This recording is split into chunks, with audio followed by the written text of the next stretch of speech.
નમસ્કાર.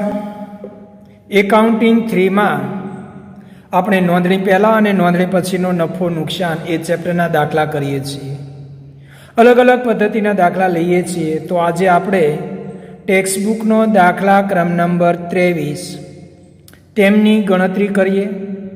ગણતરી કરતાં પહેલાં થોડી વિગત એમની રકમ સમજીએ. જો રકમમાં દાખલા ક્રમ number 23 Shri the DGP company અંગે નીચેની માહિતી મળે છે. ડીજીપી કંપનીનું નોંધણી પહેલાં અને નોંધણી પછીનો નફો નુકસાન દર્શાવતું પત્રક તૈયાર કરો. ભાગીદારી પેઢીના ધંધાની ખરીદી 1102થી ડીજીપી કંપનીની નોંધણી એટલે કે સ્થાપના 1/7/02 પ્રથમ વાર્ષિક હિસાબો 31/12/02. હાલો આ વિગત મળી ગઈ નોંધણી પહેલાં અને નોંધણી પછીનો નફો નુકસાન. પ્રથમ હિસાબી વર્ષની વિગત રકમ 1000માં આપેલી. કાચો નફો 198,000 એટલે કે 1,98,000. ખરીદ કિંમતનું વ્યાજ 7,000. આમ આપણે 1000માં અંક લખવાના. આવી રીતે વિગત આપી. વધારાની વિગત આપણે થોડી અલગ છે તો જોઈએ. જાન્યુઆરીથી જૂન એટલે કે છઠ્ઠો માસ સુધીનું પ્રથમ અર્ધ વર્ષમાં દર મહિને વેચાણ તેના આગળના માસ કરતાં બમણું થાય છે. જુલાઈથી ડિસેમ્બર સુધીના બીજા અર્ધ વર્ષમાં દર મહિને વેચાણ તેના આગળના માસ કરતાં અડધું થાય છે. જૂનનો આગળનો માસ મે માસ અને ડિસેમ્બરનો આગળનો માસ નવેમ્બર માસ એમ ગણવાનું છે. હાલો વેચાણની પ્રક્રિયા થોડીક અલગ રીતે છે. વેચાણનું પ્રમાણ શોધવામાં ધ્યાન રાખવું પડશે. આગળ ધંધાની ખરીદ કિંમત 31/7/02 રોજ ચૂકવાયેલ છે. જુઓ તો અહીંયા તમને આપેલું છે ખરીદ કિંમતનું વ્યાજ. એ ખરીદ કિંમતનું વ્યાજ જ્યારે રકમ ચૂકવીએ ત્યારે તારીખને ધ્યાનમાં રાખશું. ત્યારબાદ સામેની બાજુ બે વિગત આપી. રોકાણો 31/5/02 રોજ વેચેલા છે. આ વિગત પણ કંઈક અલગ છે. એફ એટલે કે સ્થિર ફિક્સ, વી એટલે કે વેરિયેબલ ચલિત. દર્શાવેલ ખર્ચ સ્થિર અને ચલિત એમ સંયુક્ત રીતે દર્શાવેલ છે, જેમાં ચલિત ખર્ચ સ્થિર ખર્ચના અડધા છે. બે વિગત આપણને છે. જુઓ જાહેરાત ખર્ચ એમાં સ્થિર અને ચલિત. વેચકનો પગાર કમિશન સ્થિર અને ચલિત. સ્થિર ચલિત કરતાં બમણો એટલે કે 2:1નું પ્રમાણ કહી શકાય. સ્થિર હંમેશા સમયના પ્રમાણમાં હોય, ચલિત હંમેશા વેચાણના પ્રમાણમાં. તો એ ગણતરી પણ આપણે સમજવી પડશે. તો હાલો હવે કરીએ છીએ દાખલાની શરૂઆત. પ્રથમ આપણે બે પ્રમાણ શોધવા પડે, સમય અને વેચાણ. ત્યાંથી આપણો દાખલો કરીએ છીએ. ગણતરી નંબર 1 આપણો દાખલો કેટલામો છે? 23. કંપનીનું નામ શું? તો કે ધી ડીજીપી કંપનીનું નફા નુકસાન પત્રક. સમય અને વેચાણનું પ્રમાણ ગણવું પડે. તો કરીએ પ્રથમ આપણી ગણતરી. એ આપણું સમયનું પ્રમાણ. હાલો ક્રમ નંબર 1 સમયનું પ્રમાણ. હાલો જોઈએ. નોંધણી પહેલાં રકમની શરૂઆત કઈ તારીખે? 1/1/02થી ખરીદી થઈ 1/7/02. 7મો મહિનો ન ગણાય તો 6 માસ. નોંધણી પછી પહેલી લીટીમાં આપણને આપેલું છે સ્થાપના 1/7/02થી પ્રથમ વાર્ષિક હિસાબો 31/12/02 બરાબર 6 માસ. તેથી પ્રમાણ બરાબર 1/1. હાલો આ આપણું પ્રમાણ મળી ગયું. બીજું એટલે લખી લઈએ 1/1 પ્રમાણ લખાઈ ગયું. હાલો બીજી ગણતરી લેવી પડે. તો કે કયું પ્રમાણ શોધવું પડે? વેચાણનું. બહુ જ ધ્યાન રાખી અને ગણતરી નંબર 2 કરીએ છીએ. વેચાણનું પ્રમાણ. હવે જો અહીંયા વધારાની માહિતી 1માં પ્રથમ 6 માસ એટલે કે જૂન સુધીનું આગળના માસ કરતાં બમણું, અને ત્યાર પછીના 6 માસનું આગળના માસ કરતાં અડધું. તો 12 માસના પ્રથમ આપણે નામ લખવા પડે. હાલો લખીએ. પ્રથમ જાન્યુઆરી, ફેબ્રુઆરી, કારણ કે આપણું વર્ષ ત્યાંથી જ શરૂ થાય છે. ફેબ્રુઆરી, માર્ચ, એપ્રિલ, મે, જૂન. અહીંયા આપણો નોંધણીનો સમય છે, તેથી અહીંથી આપણું અલગ પડશે. જુલાઈ, આગળ. ત્યાર પછી આપણો ઓગસ્ટ, ત્યાર પછી સપ્ટેમ્બર, ઓક્ટોબર, નવેમ્બર, ડિસેમ્બર. જો કુલ 1 2 3 4 5 6 નોંધણી પહેલાં અહીંથી આપણા માસ અલગ પડી ગયા છે. અહીંથી જુલાઈ 7મો મહિનો, જુલાઈ, ઓગસ્ટ, સપ્ટેમ્બર, ઓક્ટોબર, નવેમ્બર, ડિસેમ્બર, 6 માસ એ નોંધણી પછી વહી ગયા. હવે ગણતરી નંબર 1, જાન્યુઆરીથી જૂન સુધી પ્રથમ અર્ધ વર્ષમાં દર મહિને વેચાણ તેના આગળના માસ કરતાં, એટલે અહીંયા તમારે ધારવું પડશે, આગળના માસ કરતાં બમણું. અહીંયા 1 રૂપિયો ધારી લઈએ. હવે બમણું એટલે 2. હાલો, જાન્યુઆરી કરતાં ફેબ્રુઆરીનું બમણું એટલે 2, ફેબ્રુઆરી કરતાં માર્ચમાં એથી બમણું એટલે 4, 8, એથી બમણું 16, એથી પણ વધુ એટલે કે 32. હવે જુલાઈથી આગળના માસ કરતાં અડધું એટલે 16, અહીંથી અડધું 8, તેનાથી અડધું 4, 2, 1 અને 0.5. આ રીતે થશે. તો કરીએ સરવાળા, એટલે આપને મળે તેમનું પ્રમાણ. હાલો, અહીંયા 1 2 3 3 ને 7 15, આનો સરવાળો લઈએ તો થશે કુલ 63. અહીંયા કરવાની સરવાળો બધાનો 16, 8, 4, 2, 1, 0.5, 31.5.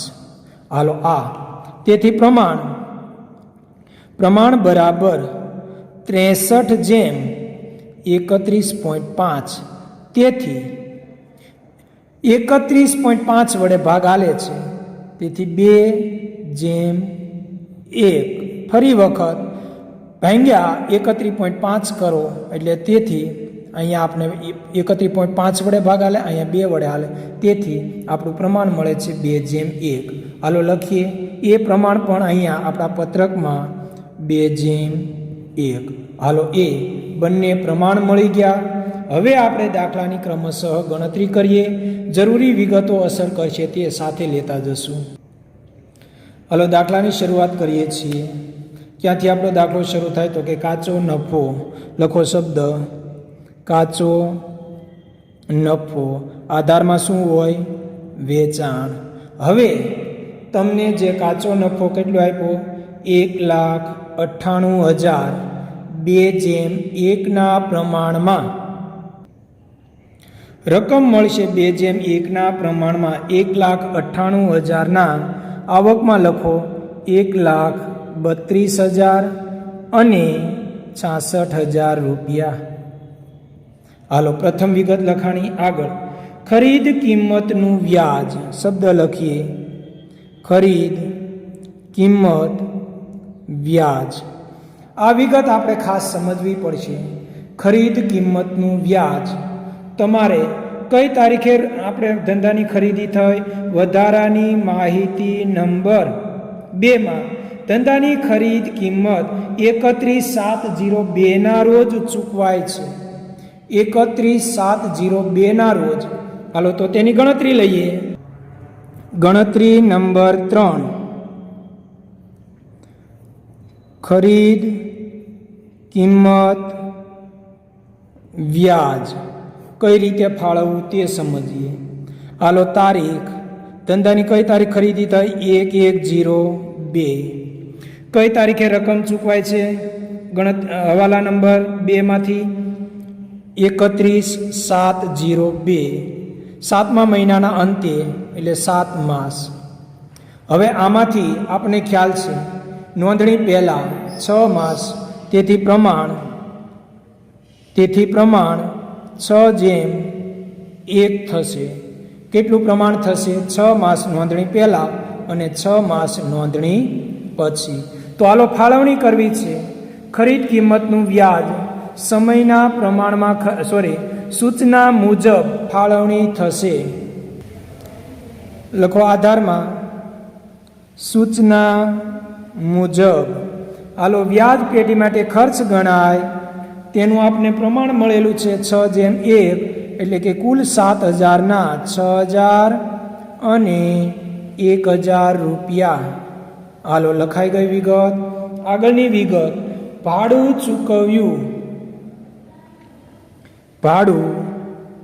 ચૂકવ્યું. હાલો સમય, ભાડાની રકમ કોઈ હવાલો નથી, તેથી સમયના પ્રમાણમાં 12,000ની કરીએ ફાળવણી. સમયનું પ્રમાણ 1:1, એટલે કે 6,000 અને 6,000 રૂપિયા. હાલો ત્યાર પછી આગળની વિગત લઈએ છીએ. પગાર સમય, વહીવટી ખર્ચ સમયના પ્રમાણમાં, તેથી 20,000ના 10,000 અને 10,000 રૂપિયા. હાલો આ વિગતો દર્શાવી હવે ઘસારો સમય. હાલો ઘસારાની વિગત. ઘસારો તમને આપેલ છે 10,000, સમયનું પ્રમાણ એટલે કે 5,000 અને 5,000 રૂપિયા. હાલો એ વિગત દર્શાવી. ત્યાર પછી ક્રમશઃ આગળની વિગત લઈએ. રોકાણ વેચાણની ખોટ.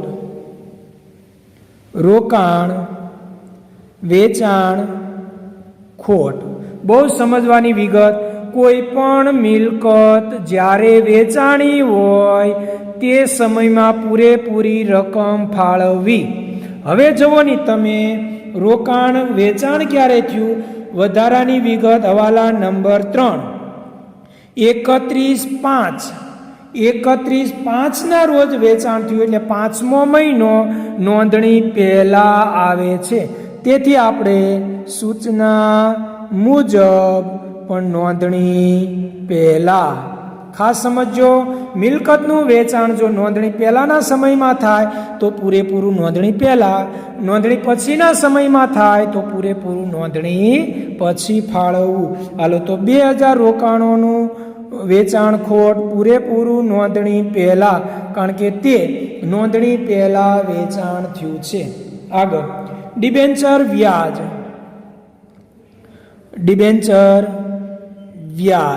ડિબેન્ચર વ્યાજ હંમેશા ડિબેન્ચર કોણ બહાર પાડી શકે? તો કે કંપની.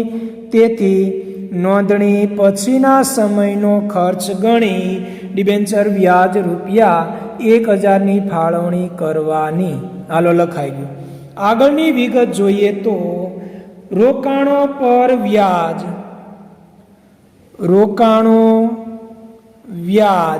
જો તમને રોકાણ તમારા માટે મિલકત કહેવાય, રોકાણોનું વ્યાજ એ તમારી આવક કહેવાય. હવે સૂચના મુજબ તમારે સમયને ધ્યાનમાં લેવાનો. હવાલા નંબર 3, 31/5 સુધીનું આ વ્યાજ હોય તો જે કાંઈ આવક છે એ બધી જ આવકની રકમ નોંધણી પહેલાં રૂપિયા 1,000 ગણવામાં આવશે. હાલો લખાઈ ગયા રૂપિયા 1,000. ત્યાર પછી આગળ જાહેરાત ખર્ચ. આ વિગત નવી છે આપણા માટે. જાહેરાત ખર્ચ ખાસ ધ્યાન આપજો. એમાં સ્થિર અને ચલિત બે અલગ કરવાની છે. સ્થિર હોય તે સમય અને ચલિત હોય તે રકમ વેચાણના પ્રમાણમાં. હવે થોડી ગણતરી સમજી લઈએ કઈ રીતે ફાળવણી કરવી.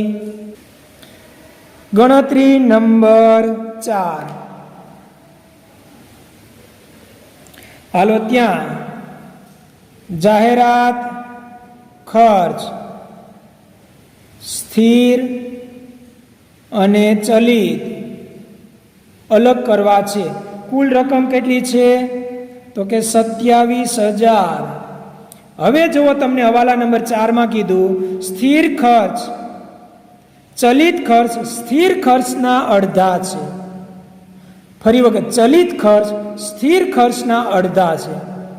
તો સ્થિર ખર્ચ 2 હોય તો ચલિત કેટલો હોય? 1 હોય. તો હવે આ બંનેની રકમની કરી દેવાની ફાળવણી. એમાંથી સ્થિર અને ચલિત અલગ કરવાના. હાલો, તો સ્થિર અને ચલિત બંને ખર્ચ અલગ કરીએ તો 2/3 એટલે કે આપણને 18,000 અને અહીંયા મળે તમને 9,000. હાલો, સ્થિર ખર્ચ આ પ્રમાણમાં ફાળવણી કરો. 18,000 સ્થિર અને ચલિત 9,000. હાલો, તો 18,000 સમયના પ્રમાણમાં અને ચલિત ખર્ચ વેચાણના પ્રમાણમાં ફાળવશું.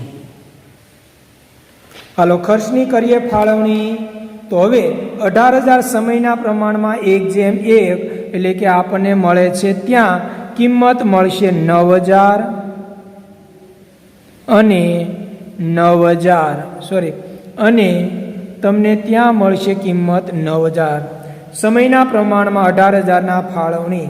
હવે 9,000 ને વેચાણના પ્રમાણમાં ચલિત ખર્ચ હંમેશા બદલતો રહે, વેચાણ સાથે સંબંધ છે. તેથી 9,000 ને 2/1ના પ્રમાણમાં કરીએ તો 6,000 અને 3,000 રૂપિયા આવશે. હાલો, આ ખર્ચની ફાળવણી થઈ ગઈ. આગળની વિગત ક્રમશઃ લઈએ છીએ. ત્યાં ડિરેક્ટર ફી. હાલો, ડિરેક્ટરની નિમણૂક કોણ કરે? કંપની. નોંધણી પછી. હવે તમને ડિરેક્ટર ફી 36,000 કીધી, પણ એ તો વર્ષની કીધી. અહીંયા તમારો નોંધણી પછી કેટલો સમય છે? તો કે 6 માસ. તો એ વર્ષની નહીં લખવાની, એમાંથી 6 માસની માત્ર અડધી લખવાની, 18,000 રૂપિયા. હાલો, બાકીના આવતા વર્ષમાં લખાશે. આગળ, વેચકનો પગાર અને કમિશન. વેચક પગાર કમિશન. હાલો, એ પણ આપણું હેડિંગ બને છે, કારણ કે સ્થિર અને ચલિત બંને કેવો કીધો? અલગ કરવાનો. હાલો, તેમાંથી સ્થિર અને ચલિત. હાલો, સમય અને વેચાણના પ્રમાણમાં. હવે ધ્યાન રાખશો, તો આપણે એ બંનેની થોડી ટૂંકી ગણતરી દર્શાવી લઈએ એટલે ઝડપથી ખ્યાલ આવે. ગણતરી નંબર 5. કયો ખર્ચ? તો કે વેચકનો પગાર કમિશન. પગાર કમિશન સ્થિર અને ચલિત. હવે કુલ પગાર અથવા કમિશન કેટલું? તો કે 12,000. હવે આપણને હવાલા નંબર 4 માં કીધું સ્થિર ખર્ચ કરતા ચલિત અડધો. તેથી આપણું પ્રમાણ થશે 2/1. હાલો, સ્થિર 12,000 માંથી અહીંયા કેટલી કિંમત આપણે લેવી પડશે? તો કે અહીંયા કિંમત 8,000. ચલિત કેટલા થશે? અડધા એટલે કે 4,000. હાલો, તો તેની ફાળવણી આપણા પત્રકમાં કરીએ નિયમ પ્રમાણે, સમય અને વેચાણના પ્રમાણમાં. હાલો, તેથી સ્થિર ખર્ચ આપણને 8,000, તેની કરો ફાળવણી. તેથી 4,000 અને 4,000 રૂપિયા. ચલિત ખર્ચ 4,000 આપેલા છે, તેને 2/1ના પ્રમાણમાં 2,667 રૂપિયા અને 1,333 રૂપિયા. હાલો, તો આ ખર્ચની થઈ ગઈ ફાળવણી. ત્યાર પછી આગળની વિગત કઈ છેલ્લી આપી? ડિલિવરી વાનના ખર્ચ. વાનના ખર્ચ. હાલો, ડિલિવરી વાહન એટલે કે વેચાણનો માલ પહોંચાડતું વાહન, તેથી વેચાણ. હાલો, વેચાણ સંબંધિત ખર્ચ ગણી અને વેચાણ આધારિત ફાળવણી કરીએ તો 6,000ની કરો ફાળવણી. હાલો, તેથી 6,000ના અહીંયા આવશે આપણે 4,000 અને અહીંયા આવશે 2,000. હાલો, તો બધા જ ખર્ચ ત્યાં તમે ફાળવણી કરી. હવે આપણો અહીંયા દાખલો પૂરો થાય છે. કરીએ બધા સરવાળા અને મેળવીએ તેનો છેલ્લો જવાબ. સૌપ્રથમ નોંધણી પહેલાં અને નોંધણી પછીનો નફો નુકસાન મેળવવા માટે કરીએ સરવાળા. હાલો તો તેથી તેનો સરવાળો આપણે લઈએ તો અહીંયા સરવાળો થશે 1,33,000 જે વધુ થાય છે 1,33,000 અહીંયા લઈ લો 1,33,000. હાલો અહીંયા 78,333. હાલો ત્યાર પછી હવે સરવાળા અહીંયા આપણને મળે છે નફો. કરો સરવાળા 66,000 આપણને આપેલી વિગત એ સરવાળો વધુ થાય તેથી લખ્યા 66,000 અને હવે અહીંયા લઈએ 66,000. ત્યાર પછી તફાવત જે આવે એ કિંમત કેટલી મળે છે તો કે 5,667 રૂપિયા. એ પણ ઉધાર બાજુ તફાવત આવ્યો એટલે એને પણ નફો કહેવામાં આવશે. તો આમ આપણને અહીંયા બંને વિભાગનો નફો મળે છે. અહીંયા આપણો આજે દાખલો પૂરો કરીએ છીએ. કંઈક અલગ વિગત હોય તેવો જે આગળનો એક દાખલો લેશું ત્યાં સુધી રજા લઈએ છીએ. ધન્યવાદ.